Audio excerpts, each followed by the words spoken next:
अब पूरे भारत के लिए हमने एक सपना देखा है। कई राज्यों ने तो बहुत अच्छा काम भी किया है। बाकी राज्यों पर भी हम आग्रह कर रहे हैं कि इसको काम को आगे बढ़ाएं। और काम क्या है? अब पूरे भारत के लिए एक राशन कार्ड की व्यवस्था भी हो रही है, यानी एक राष्ट्र एक ration card, one nation one ration card. इसका सबसे बड़ा लाभ उन गरीब साथियों को मिलेगा जो रोजगार या दूसरी आवश्यकताओं के लिए अपना गांव छोड़कर के कहीं और जाते हैं, किसी और राज्य में जाते हैं। एक महत्वपूर्ण घोषणा करने जा रहा हूं। साथियों, हमारे यहां वर्षा ऋतु के दौरान और उसके बाद मुख्य तौर पर कृषि क्षेत्र में, एग्रीकल्चर सेक्टर में ही ज्यादा काम होता है। अन्य दूसरे सेक्टरों में थोड़ी सुस्ती रहती है। जुलाई से धीरे धीरे त्योहारों का भी माहौल बनने लगता है।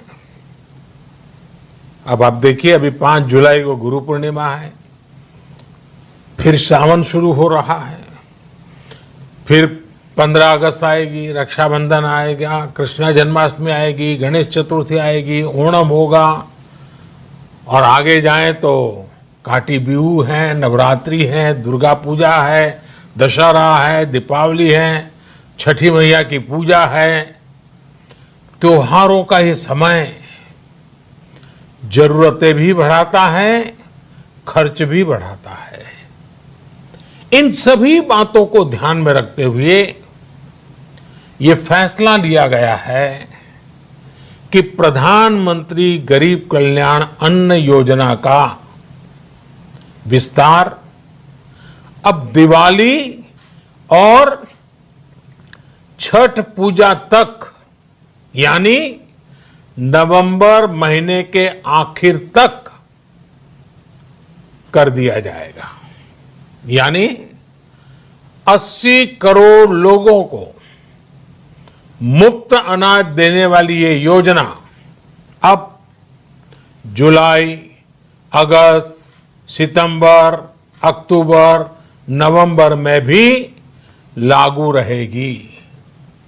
सरकार द्वारा इन 5 महीनों के लिए 80 करोड़ से ज्यादा गरीब भाई बहनों को हर महीने परिवार के हर सदस्य को 5 किलो गेहूं या 5 किलो चावल मुफ्त मुहैया कराया जाएगा। और साथ ही प्रत्येक परिवार को हर महीने 1 किलो चना भी मुफ्त दिया जाएगा। साथियों, प्रधानमंत्री गरीब कल्याण अन्न योजना के इस विस्तार में 90,000 करोड़ रुपए से ज्यादा खर्च होंगे। और अगर इसमें पिछले 3 महीने का खर्च भी जोड़ दें तो ये करीब करीब 1.5 लाख करोड़ रुपया हो जाता है। यूट्यूब चैनल को सब्सक्राइब करके घंटी का बटन जरूर दबाना। खबरें कैसी लगी, अच्छी या फिर खराब, कमेंट्स जरूर करना। आपके कमेंट्स का इंतजार करेंगे। धन्यवाद।